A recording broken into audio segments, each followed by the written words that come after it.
Chuyệnនិយមមិនមែនជាការជ្រុលនិយមការជ្រុលនិយមមិនមែនជាជាតិនិយម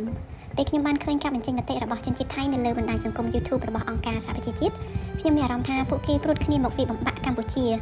បិទគប់ទាំងការប្រើកម្លាំងបាយនិងការបញ្ជ្រាបសារព័ត៌មានទៅកាន់សហគមន៍អន្តរជាតិតែម្ដងពួកគេស្រុកគ្នាដូចសត្វស្រមោចមើលតែគេមានជាតិនិយមខ្លាំងណាស់ហើយគេពិតជាមានប្រៀបជាងកម្ពុជាមែនដោយសារតែប្រជាជនគេច្រើនជាង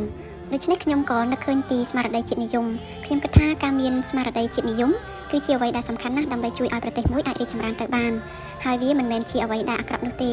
យើងគ្រាន់តែអនុវត្តវាកុំឲ្យទៅជាជ្រុលនិយមទៅបានហើយសម្រាប់ខ្ញុំជាតិនិយមគឺជាការទទួលស្គាល់ថាយើងម្នាក់ៗត្រូវការប្រស្រ័យទាក់ទងគ្នាជួយជ្រោមជ្រែងជិតជូនគ្នាទៅវិញទៅមកយើងមិនអាចធ្វើអ្វីៗបានតែម្នាក់ឯងនោះទេយើងត្រូវរួបរวมជាសហគមន៍ជាភូមិជាឃុំជាស្រុកនិងជាប្រទេសបើប្រទេសមួយនេះមានសង្គ្រាមយើងក៏វេទនាបើប្រទេសដែលយើងកំពុងតែរស់នៅនេះសម្បូរទៅដោយឧក្រិដ្ឋកម្មហិង្សាចោរកម្មផ្សេងៗយើងក៏រស់មិនបានសុខដូចគ្នាដែរ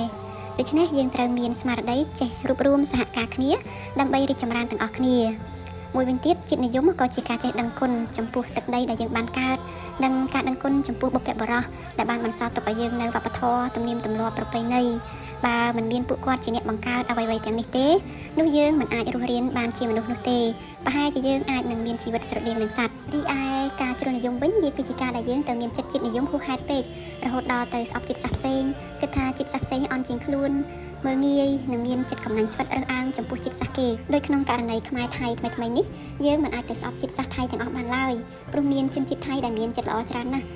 រឿងនេះវាគ្រាន់តែជាការបង្កហេតុពីពួកជ្រុលនិយមថៃប៉ុណ្ណោះដូច្នេះការមានជាតិនិយមតាមរបៀបត្រឹមត្រូវគឺល្អណាស់យើងមានជាតិនិយមទើបយើងងាកមកគ្រប់គ្រងផលិតផលក្នុងស្រុកដើម្បីជួយប្រជាជនយើងឲ្យមានការងារធ្វើច្រើនជាងមុន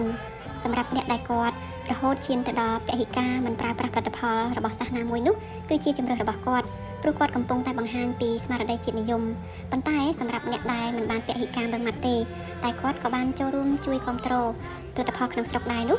យើងមិនគួរទៅខឹងនឹងគាត់ដែរព្រោះប្រហែលជាគាត់គ្រាន់តែមិនចង់ឲ្យមានការរើសអើងជាតិសាសន៍ប៉ុណ្ណោះហើយនេះក៏ជាទង្វើល្អដែរដើម្បីរក្សាសន្តិភាពនិងភេរភាពល្អជាមួយនឹងជាតិសាសន៍ផ្សេង